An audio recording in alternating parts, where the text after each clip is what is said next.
Namasté Swami. Namasté Brenda. On va parler d'un sujet qui intéresse tout le monde et une question que tout le monde se pose. Au fond, c'est comment être heureux. C'est effectivement la question que tout le monde se pose. Et certaines pensent avoir la réponse. En fait, parce que dans nos sociétés, on nous explique en quoi consiste le bonheur, comment atteindre le bonheur. Et effectivement, quand on a suivi les différentes pistes, arrive un moment où on se rend compte que ça ne marche pas vraiment comme ça.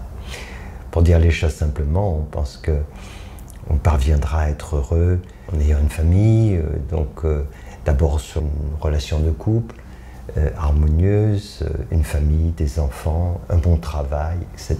Et que tout ça fait que l'on va être heureux. Sauf que, en fait, ça ne marche pas. Ça me rappelle une histoire que j'avais lue d'une Tulku, c'est-à-dire une femme qui se souvenait, dans la tradition bouddhiste, c'est ceux qui se souviennent de leur vie passée, qui se réincarnent. Et elle était née dans une famille américaine, et toute petite, très jeune, elle n'y croyait pas, elle ne comprenait pas en fait comment les gens pouvaient s'extasier et se dire qu'ils allaient être heureux avec ce cliché qu'on montrait partout de la famille, ce que tu viens de dire, Swami, avec le couple, les enfants et les chiens qui courent dans le jardin. Ça, c'était l'image d'Épinal, le cliché du bonheur. Et toute petite, très jeune, à l'âge de 6-7 ans, elle a tout de suite compris que c'était pas ça le bonheur, et elle a le temps pour elle de se remémorer en fait ce qu'elle avait vécu dans son parcours spirituel. Alors, en fait, pourquoi ça marche pas? Parce qu'il y a une raison, il faut vraiment la comprendre. Pour nous, le bonheur, c'est quelque chose de durable. On est dans un contexte qui fait qu'on se sent heureux et que tout cela va durer. Mais le problème, c'est que dans le monde dans lequel on est, rien ne dure. Tout ce qui apparaît un jour disparaîtra un autre jour. Aujourd'hui il fait beau, demain il va pleuvoir. Et c'est pareil dans nos relations. On voit bien, si on s'observe un peu, que nos émotions oscillent sans cesse. On peut passer du rire aux pleurs, de la joie à la tristesse, et tout ça plusieurs fois dans une seule journée. Se sentir bien avec quelqu'un, et puis ensuite moins bien, et ensuite pas bien du tout. Donc, comment être heureux dans un mode de fonctionnement comme celui-là? C'est juste impossible.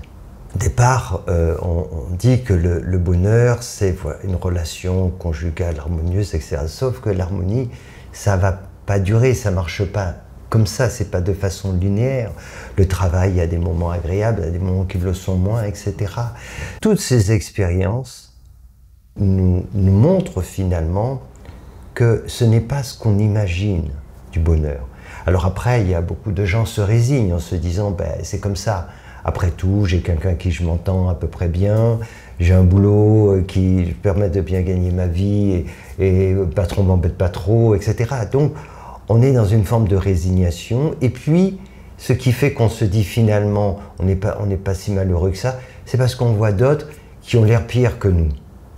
Et là, ça rassure. On dit, ah bah ouais, mais regarde, pour moi c'est dur les fins de mois, mais lui il n'a pas de quoi manger, ou dans son travail c'est plus ceci. On se convainc finalement que ben, on doit être heureux parce que au final on a ce qu'on recherchait, on a atteint les objectifs qu'on nous a dit qui devaient nous rendre heureux, c'est-à-dire on a une femme ou un mari, on a des enfants, on a un travail, etc. Donc de quoi se plaint-on? Donc en conclusion, on est heureux. Sauf que la vérité, on ne l'est pas. C'est aussi simple que cela. En fait, le bonheur que l'on recherche n'est pas de ce monde. C'est impossible. Parce que plus une chose va nous apporter du contentement, du plaisir, etc., plus on va souffrir quand cette chose disparaîtra. Et c'est ainsi que ça se passe. Les attachements créent de la souffrance. Donc, le bonheur, on ne peut pas le vivre dans ce monde. Alors ça ne veut pas dire qu'il n'existe pas, mais on ne le trouvera pas là où on le cherche, et pas de la façon dont on le cherche non plus. Si on observe bien le monde, c'est pour ça qu'il y a des personnes, quand elles reviennent, elles ont atteint une maturité d'âme, elles reviennent avec cette mémoire. Et elles savent très bien que ce que l'on recherche dans ce monde, on ne le trouvera pas. C'est-à-dire que le bonheur que l'on recherche n'existe pas dans ce monde. Il ne faut pas oublier que notre naissance, c'est le début, en fait, c'est un processus qui nous amène à la mort. Donc c'est ainsi, on ne peut pas se sentir pleinement heureux parce que tout ce qui va nous apporter cette satisfaction ne dure pas. Et très vite, on vit même des choses opposées. Alors la question, c'est de savoir, mais est-ce que ce bonheur, finalement, il existe ou pas? Et si oui, comment le vivre? Il est où? Et c'est là que commence cette démarche spirituelle, une démarche introspective. On comprend finalement à un moment donné, quand on cherche, et par rapport aux récits de personnes, par rapport à des expériences de mystiques et d'autres personnes, qui finalement ont fait comme nous, ont cherché le bonheur dans ce monde et ont compris qu'il ne s'y trouvait pas. Et ont fait une démarche différente, c'est d'aller à la découverte d'eux-mêmes. Et là, c'est complètement différent. C'est totalement différent parce que c'est un autre monde. Et c'est là qu'on comprend pourquoi c'est si important de faire ce cheminement spirituel. Parce que le monde dans lequel on est a des limites. Et quel que soit ce que l'on peut avoir, même si on est riche, on a beaucoup de choses, il n'en reste pas moins qu'on n'est pas éternel, il n'en reste pas moins que tout ce qu'on possède crée aussi des problèmes, et on finit par finalement être possédé par nos possessions. Tout nous montre à un moment donné que ce bonheur que l'on veut atteindre n'est pas atteignable. Il ne peut pas être vécu sur cette terre à cause de ce que je disais, de cette loi de la dualité et du fait que tout est éphémère. Par contre, si nous faisons cette démarche spirituelle, alors les choses sont différentes. Et c'est ce que nous disent ces enseignements sacrés depuis la nuit des temps. C'est qu'en fait, notre nature vit dans ce bonheur. La réalité de notre être, en tant qu'être spirituel, c'est la béatitude. C'est cela. Et quand on a l'occasion de faire, pour les personnes qui ont eu cette occasion de vivre ces moments d'extase, mais je parle d'extase spirituelle, entrer en samadhi, que se passe-t-il à ce moment-là? On fait l'expérience de notre nature profonde et cette expérience nous révèle cet état de bonheur, mais cet état de béatitude. Quand on est dans cet état-là, alors on sait que c'est ça le bonheur. Parce que c'est durable, évidemment, l'état dans lequel on est indescriptible. Ça n'a rien à voir avec tous les plaisirs que l'on peut avoir dans ce monde. Ça n'a strictement rien à voir. Et on sait que cet état, il est permanent. C'est pour ça que des êtres qui reviennent dans ce monde, mais qui vivent sur un autre plan de conscience, et pour certains qui ne se sont pas trop, je dirais, engagés dans ce monde, passent beaucoup de temps en samadhi. Ils sont dans un autre état de conscience. Beaucoup vivent dans cet état de béatitude et ils ont du mal ensuite à le quitter, cet état. C'est pour ça qu'il y a des personnes qui voient des êtres, c'était le cas de Ramana Maharshi, de Mananda aussi, qui se nourrissaient à peine ou qui oubliaient les besoins de leur corps, parce que lorsqu'on est en samadhi, lorsqu'on est dans cet état de béatitude, on ne se préoccupe pas du tout de ce qui se passe dans ce monde qui est irréel. On sait que c'est là où se trouve vraiment le bonheur. Donc c'est vraiment important de comprendre que tout au mieux dans ce monde, on peut arriver à des moments agréables, à vivre des moments de partage, etc. Mais ce bonheur que nous recherchons, nous ne pouvons pas le trouver. Donc, il est dommage de passer toute notre vie, de gaspiller toute notre énergie à vouloir trouver quelque chose qui n'existe pas en réalité, là on le cherche. Par contre, il est tout à fait opportun, intelligent, de faire une démarche plus approfondie pour aller découvrir justement ce trésor qui est en nous. Parce que c'est notre avenir, c'est l'avenir de l'humanité, mais c'est notre avenir en tant qu'âme. Ce monde a des limites. Et à un moment donné, nous devons passer à autre chose. Nous devons nous élever en conscience. Et donc ça fait partie de ce chemin et aller à la découverte de soi, de sa réalité spirituelle, nous révèle non seulement que nous sommes des êtres immortels, mais nous permet d'accéder à cette dimension de la béatitude, ce bonheur suprême. Et là, quand nous, effectivement, faisons cette expérience, alors nous comprenons à quel point c'est important de s'élever en conscience, et ce voyage fou de notre âme dans la matière pour finalement la spiritualiser, pour rendre cette matière de plus en plus fluide jusqu'au stade humain, pour faire cette extraordinaire expérience à la fois de l'humain et du divin. Donc ce bonheur, Brenda, il existe véritablement, ce bonheur profond et durable, mais il est en nous. Il n'est pas dans la quête des objets extérieurs, il n'est pas dans la quête du matériel ou dans une relation avec qui que ce soit, mais il est en fait l'expression même de notre nature, de ce que nous sommes. Avant le reste, c'est comme un chemin qui nous amène vers cela. Voilà, mais il faut comprendre que c'est juste un chemin, mais qu'il nous faut aller plus loin. Et ce plus loin, à un moment donné, c'est le paradoxe, nous fait comprendre que tout ce que l'on cherche à l'extérieur dans le monde, en réalité, ne nous amènera pas à vivre ce bonheur extraordinaire, et que ce trésor que nous recherchons, il est en nous. Et ça, c'est vraiment aussi une aventure incroyable, et qui fait qu'en même temps, on ne s'isole pas des autres. On fait ce chemin pour ensuite mieux partager ce que l'on a découvert avec les autres. Sinon, on va partager quoi en réalité? On partage quoi? On est dans des besoins et on fait du troc avec les uns les autres. Je te donne ceci, tu me donnes cela, etc. Qu'est-ce qu'on a à partager?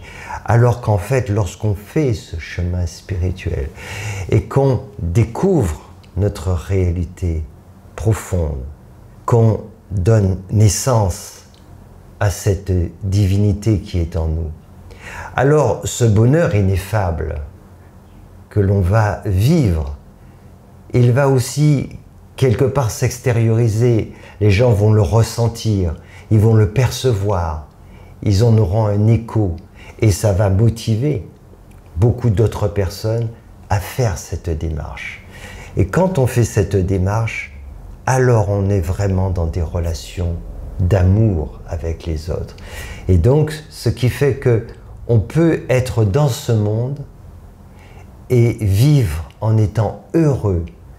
Mais ce bonheur n'a rien à voir avec ce qui se passe autour de nous. C'est pour ça que peu importe ce qu'il y a autour de nous, qu'on soit dans une grande maison ou une grotte, ou qu'il y ait ceci ou cela, ça ne change rien, puisque ce bonheur ne vient pas de l'extérieur. C'est pour ça, quand je citais l'exemple notamment de Mahananda, est connu que pendant une période de sa vie, pendant plusieurs mois, on dit qu'elle mangeait 3 grains de riz par jour, parce qu'il n'y a rien qui la nourrissait au sens physique, mais spirituel aussi. Cet état de béatitude lui permettait même de tenir ce corps en vie. Mais voilà, rien ne nous manque.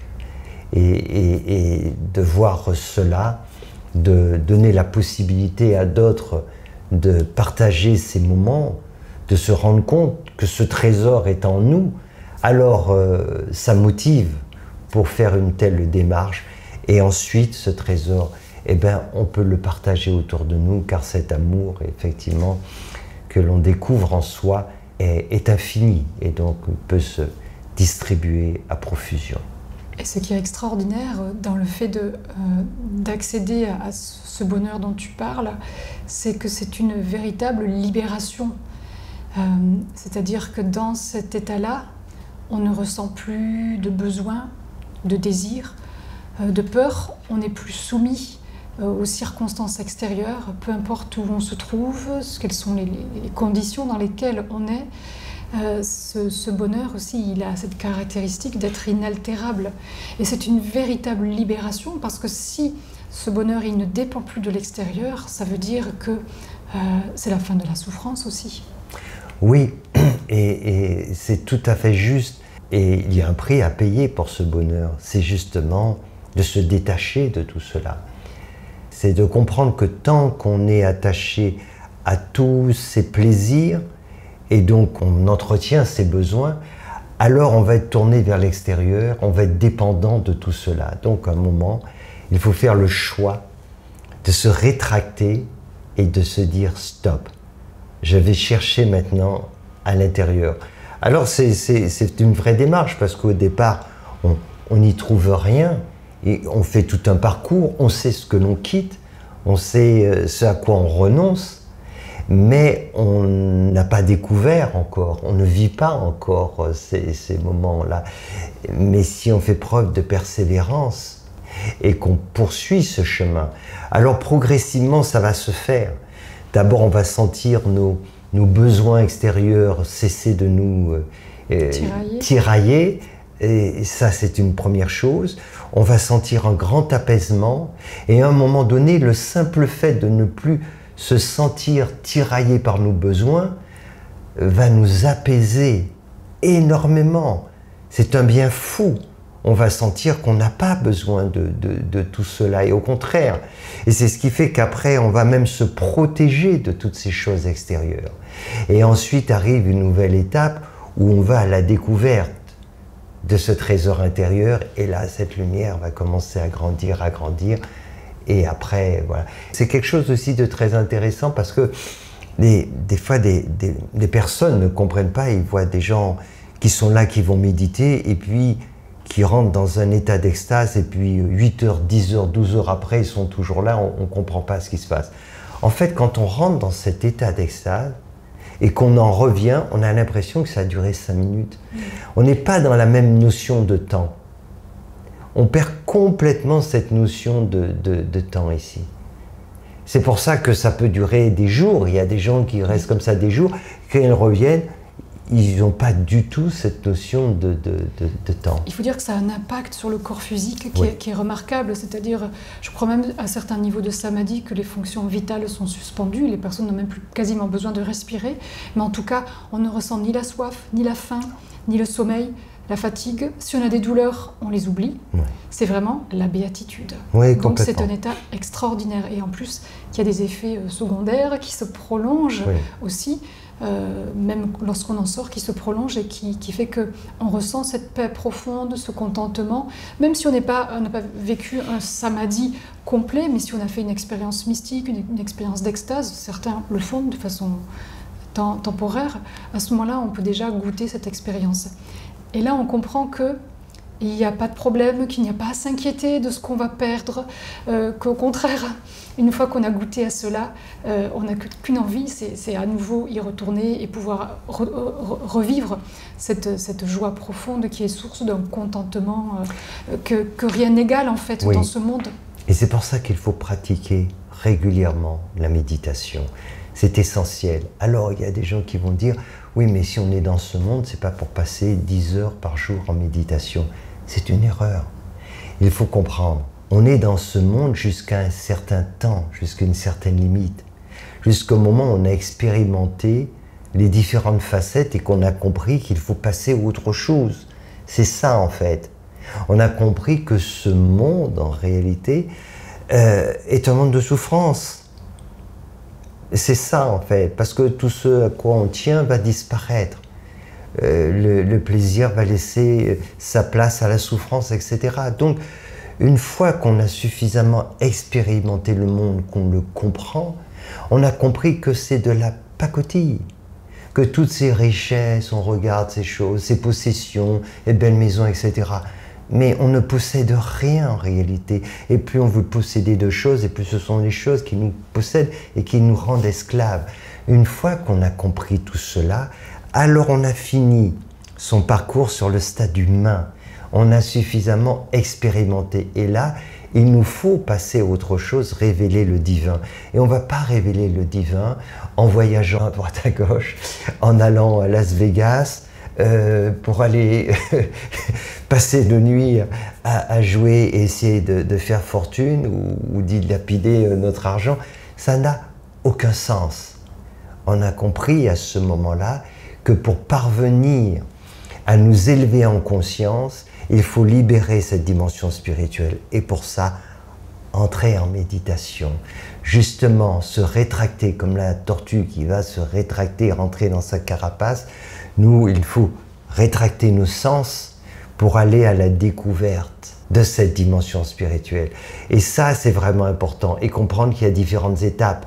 L'étape où on ne sent pas les choses, où on s'ennuie, où notre esprit est encore à droite, à gauche. Il faut poursuivre. Et à un moment donné, ça se passe.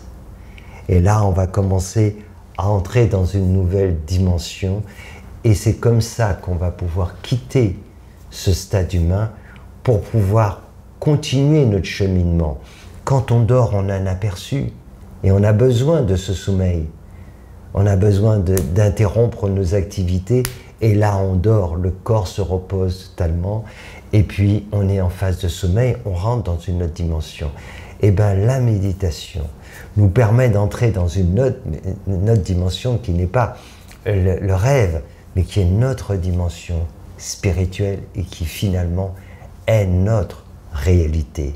Et c'est en ayant accès à cette réalité que l'on découvre ce qu'est le bonheur, ce qu'est cet état de béatitude.